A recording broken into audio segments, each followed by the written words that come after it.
Hi, this is Coach Mo Faul, America's Kick-Ass Career Coach, and you're here for your fourth shift in your kick-ass career.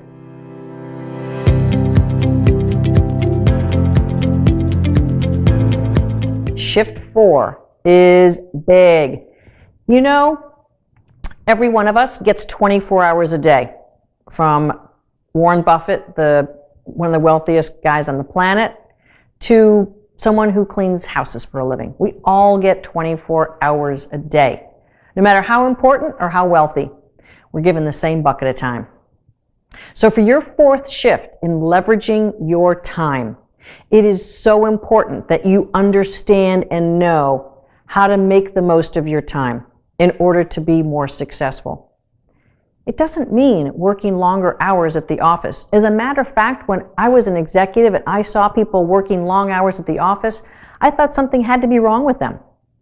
Either they didn't have a happy home life, or they didn't know how to leverage people around them, or they didn't know how to talk to their boss about their workload. Perhaps they were eagerly desiring to be seen as the hero. And what happens is we victimize ourselves by long hours, hard work. And you ever go into meetings where people are actually boasting / complaining about all the long hours and all the work that they have piled up? It's kind of like a game in the corporate world. Oh, I'm so busy. Oh, I hardly have time for this meeting. Oh my God, I was here till 8 o'clock last night. Oh my God, did you see John was here over the weekend?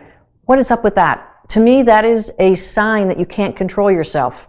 And the number one way to gain success is to control yourself. Self-control has been seen by researchers over and over again as the key differentiator between those who are successful and those who fail to do so. Self-control. And there is no better measurement of self-control than how you leverage your time.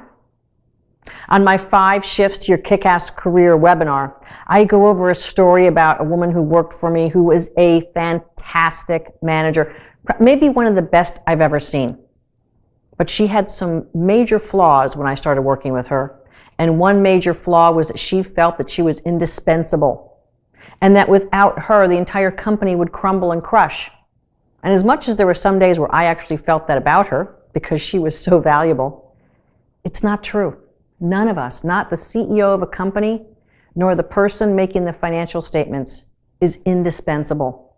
I learned that kind of the hard way for myself. All the important jobs I had, all the responsibility I had, I knew that I was just basically valuable as long as I was there. And when we realize that our value and how to leverage it, we can actually work decent hours and have a life. But a couple of things happen. I mentioned one of them, and one of them is that your ego makes you think that you need to work long hours to prove yourself. That is not true at all. If you work in an environment where that is true, you might want to consider a different environment. But you have to shift your values first. Because if that is your value system, you're going to stay stuck in companies that have that value system. That is no way to live.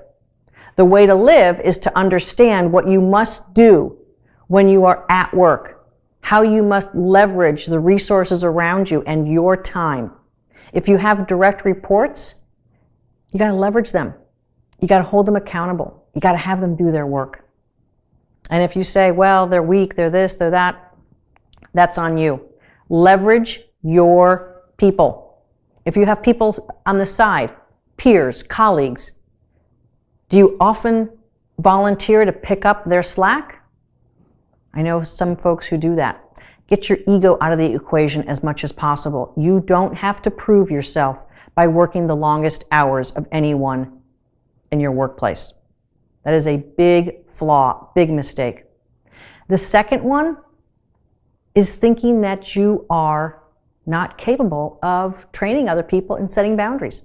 You have to do that. You must leverage other people and other resources, whether you have direct reports or not.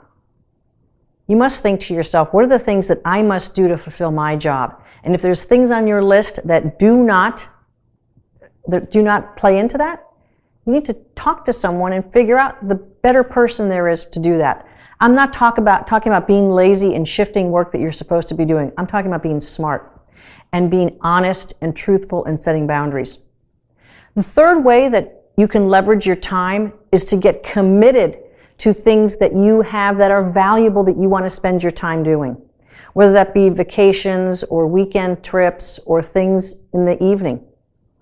Angie, who I talk about in the 5 Shifts webinar, she has a son who was a fantastic baseball player, and she wanted to go to more of his games. I told her she needs to.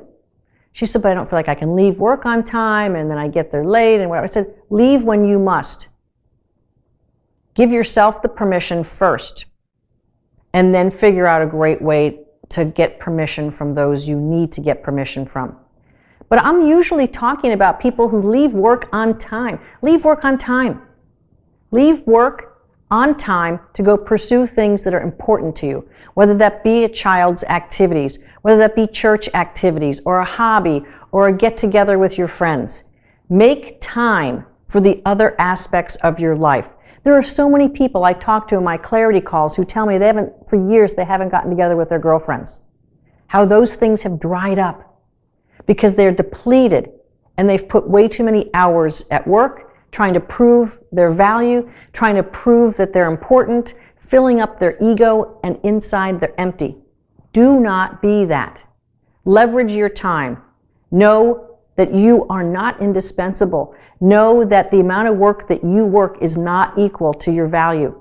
Know how to set boundaries, know how to leverage other people, and set priorities for the values you want to have in your life and the other activities you want to have. The last thing on leveraging your time is to spend some time every morning getting centered and getting focused on what you must accomplish and do that day.